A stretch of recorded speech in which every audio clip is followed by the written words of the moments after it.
নারকেলডাঙ্গায় বস্তিতে আগুন, তুলকালাম মেয়র ফিরহাদ হাকিম সেখানে পৌঁছতেই সর্বশেষ পরিস্থিতি কি জানাবেন প্রতিনিধি পায়েল রয়েছেন আমাদের সঙ্গে। পায়েল, खुद आके बोले हैं जाइए आप लोग निश्चिंत रहिए। पप्पू खान क्रिमिनल আমি বারবার একদমই বিশাখা, যে ছবি এই মুহূর্তে আমরা দেখতে পাচ্ছি এখানকার স্থানীয়রা কিন্তু ক্ষোভে ফেটে পড়েছেন। একদিকে তাদের ঝুপড়ি, সেই ঝুপড়িতে আগুন লেগেছে, তারই পাশাপাশি তারা দাবি করছেন যে আরও যে ঝুপড়িগুলো অবশিষ্ট রয়েছে সেগুলো নাকি ভেঙে দেওয়া হবে।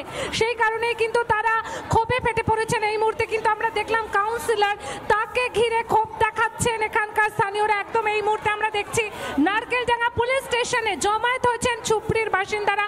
তারা প্রত্যেকেই বলছেন যে কোনোভাবে আমাদের ঝুপড়িতে হাত দেওয়া যাবে না।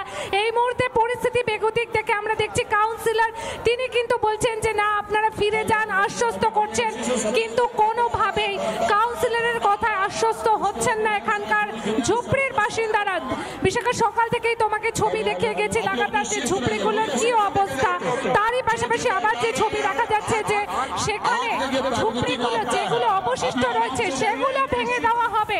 এরপরেই কিন্তু দেখা যাচ্ছে যে মেয়র আসতেই ক্ষোভে ফেটে পড়েছেন ঝুপড়ির বাসিন্দারা। সেই ছবিটাও তোমাকে দেখাবো বিশাখা, দেখতেই পাচ্ছ, দেখো কিভাবে ক্ষোভ। কাউন্সিলর কি এখনো কথা বলছেন? কি বলছেন তিনি?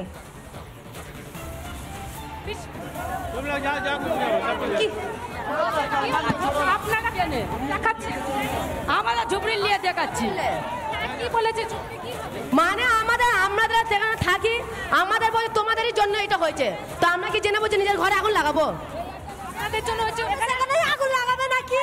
নিজের ঘর বাড়ি কোথায় আছে? ঝুপড়িতেই তো আছে না বাইরে আছে? আমরা এনাদের কাছে মাদার চাইছি। অভয়ার পরিবার হোক বা একাধিক সহযোদ্ধা, অনেকেরই মনে হয়েছে বা মনে হচ্ছে এখনো অবধি ন্যায় বিচার পাওয়া সম্ভব হয়নি। 9 আগস্ট এই আরজিকর মেডিকেল কলেজ ও হাসপাতালের এমার্জেন্সি যে বিভাগ, সেই বিভাগের চেস্ট মেডিসিনের সেমিনার রুম থেকে উদ্ধার করা হয়েছিল অভয়ার ধর্ষণ করে খুন করা যে দেহ, সেই দেহ। এবং তারপরে অভয়ার জন্মদিন, সেই অভয়ার জন্মদিনে এই মুহূর্তে কার্যত খাঁ করছে এমার্জেন্সি যে বিল্ডিং, সেই বিল্ডিংয়ের চেস্ট মেডিসিন বিভাগ।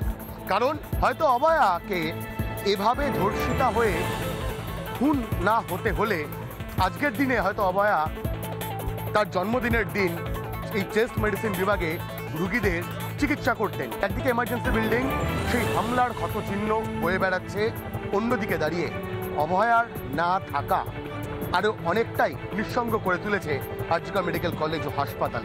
ভিডিওনিউজ ওয়াসিম আমাদের সাথে ভাস্কর বসু, রিপাবলিক বাংলা, কলকাতা। নানা ধরনের কন্টেন্ট দেখার জন্য লাইক করুন, শেয়ার করুন আমাদের ফেসবুক পেজ, সাবস্ক্রাইব করুন আমাদের ইউটিউব চ্যানেল।